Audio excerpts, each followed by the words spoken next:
So this is just a real quick run through on a pretty effective way that I like to do barrows.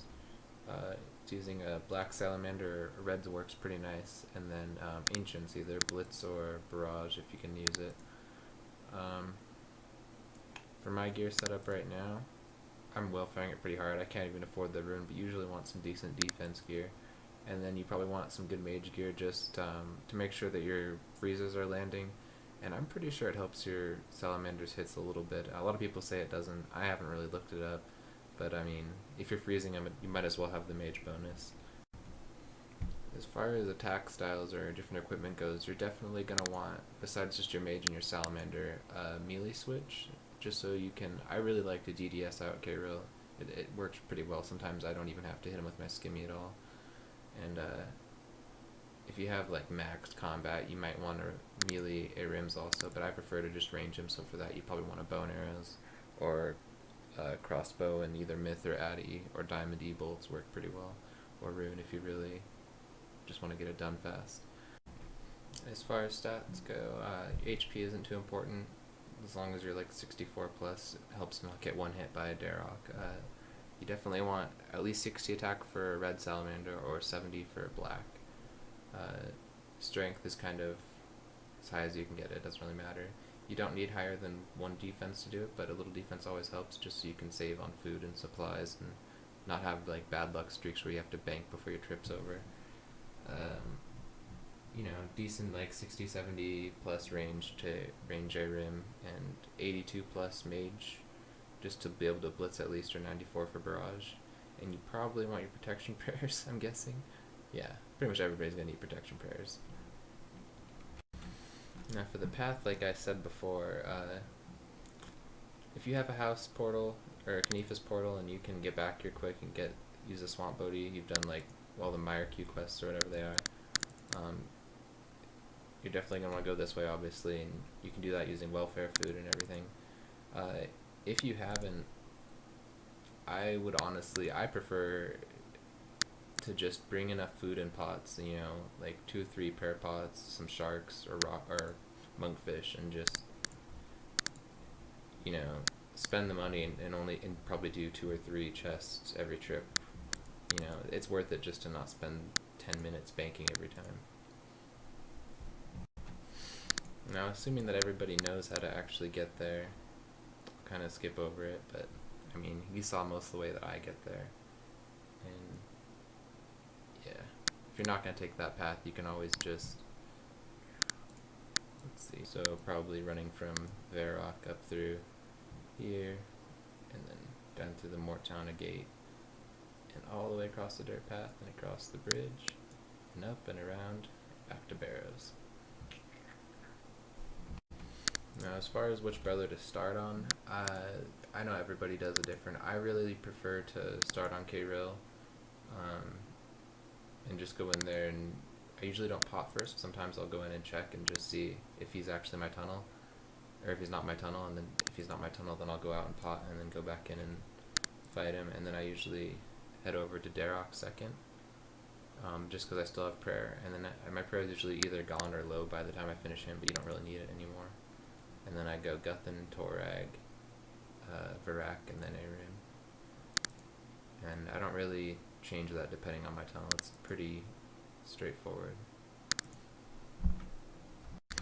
So we're at K-Rill, and I usually, like I said, I don't pot up first, so I just go in there and put on prop range and check and say he's not my tunnel. So I go out here and make quick work of him usually, if I have lucky DDS specs.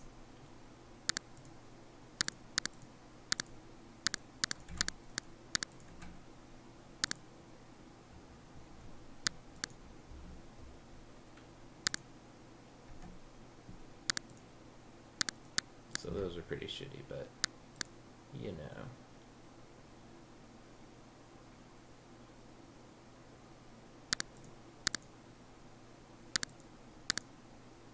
And then I usually start prey flicking when I'm not worrying about keeping other prayers up. So yeah, before I start Darok, I'm just gonna say a lot of people would say never prayer flick on Darok, and it's probably good advice. I usually do anyways, though. So yeah, I don't even bother freezing him down here, but you could. I just prefer to prey flick and yeah, tank it out, I guess. But if it gets to the end of the fight and he's about to drain my prayer, sometimes I'll freeze him and finish him off without wasting a prayer dose.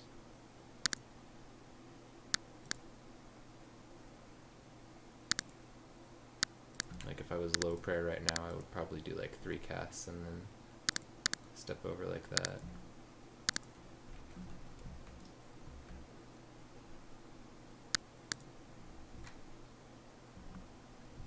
So this is where it gets kind of cool.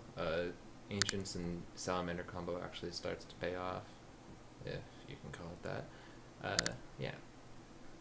So you go in here, and you usually want to put on your tank gear just for the first freeze, if you have it. And then you just freeze him, step to the side. Barrage, you can do 6 casts, so that's 2, 3, 4, 5, well, you can do 6 before he'll be unfrozen. I don't know. We'll try to keep one alive long enough to show how to actually keep him going. Alright, so we'll see if Torag wants to try and survive for a little bit. To get your freeze, put on your mage gear. Blitz though, Blitz will last 4 casts and then you have to move. And you have a little more leeway with that too. What was that, 3 or 4? I don't even remember. 5, 6, 8, yep. So you can trap him around the tomb, or I just usually run around and, well, that was terrible. Don't learn that way.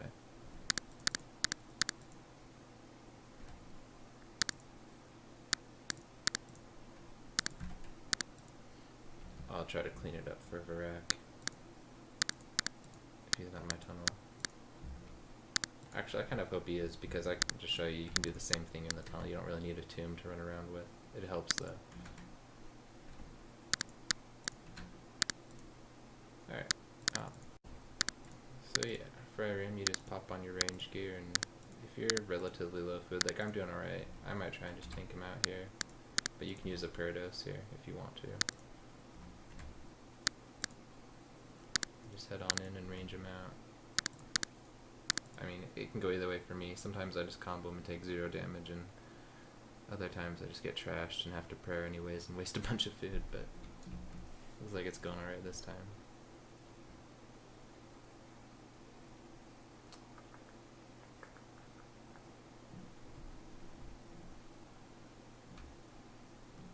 Oh, right. So I did okay. Now. What was our tunnel? Oh yeah, rack. So yeah, I usually run through the tunnel with like half mage, half melee gear on, just so I don't take too much damage. If you're 1 defense, this is where you're just gonna get trashed and you waste all your food. I know plenty of 1 defense peers that are capable of doing multiple trips though, and with 1 inventory of like crappy food. I don't know how they do it. You just kind of sprint through here and you wait to catch a freeze on your guy when he spawns.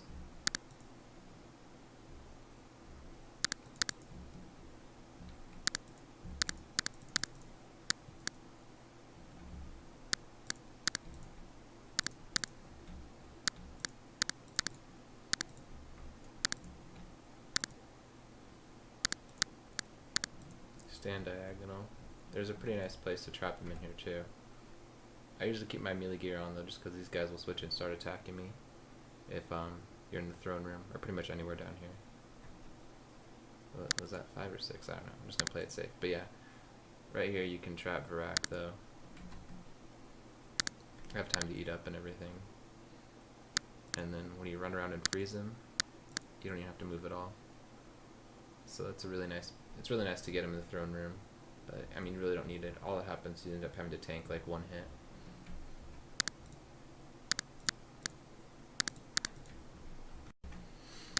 But yeah, I mean, that's pretty much it. Oh, let me get myself defense levels. I usually go, you know, maybe 11 kill count. I'm pretty sure that's the minimum that you can still get bolt racks at. And I mean, I've tested it, and it's always, every time I get below 11, no bolt racks. And every time I get above, I usually get some. So, you know, I try to avoid the superstitions. That's about the only one that I buy into, just because I've tested it and it's actually worked out for me. But other than that, yeah, I guess I'll show real quick how I bank. Or just how fast it is to get back. Oh, he really just disappeared. It's bullshit.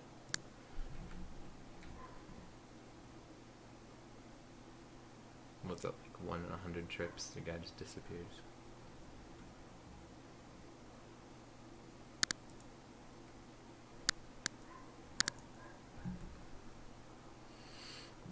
Oh, wait.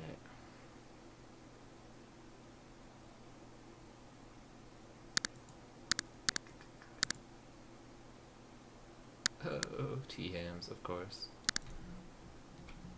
Hey, that's better than most guides ever get. So yeah, house tab out. Turn in here, get your prayer back up so you don't have to use any prayer pots. And back to Canifus. And what's really nice, I mean, if you look at it and you total up, I mean, I don't know how many death runes I started with. It was about 800, you know, you get about 100 deaths. I mean, I'd say on average you usually make about 100 deaths and maybe 50 bloods per trip or somewhere around there. And I mean, you usually get bolt racks and chaos. Usually your trip is going to be, without any of the loot included, it's probably going to be around 60 or 80k. And I mean, the supplies that I used, honestly, I mean, maybe like 30 tar, which is what, 3k? 3k? Yeah, 3k in tar, no prayer doses. I don't know, 3k for pots. God knows, like a couple hundred GP for food. Yeah, a couple rune arrows. I mean, it's literally, it's just such a nice, like, cost-effective way to get it done, and I mean, it's pretty fast too. I mean, thanks for watching, anybody who ever actually ends up watching this, and if you want to tell me any ideas you have to make it even better, I mean, this obviously isn't everything that I know about doing barrows. I could do a few guides on. I really like using Guthix Claws. That's a really nice way. I mean, I'm all for. I usually prefer like the quicker method. So yeah, Guthix Claws, just comboing 30 plus. Ancients is nice. What did I used to do? I mean, I'll even use Fire Wave just to get it done quicker. I really avoid like Slayer Dart and stuff. But yeah, thanks for watching, and hope it works out well for anybody who tries this.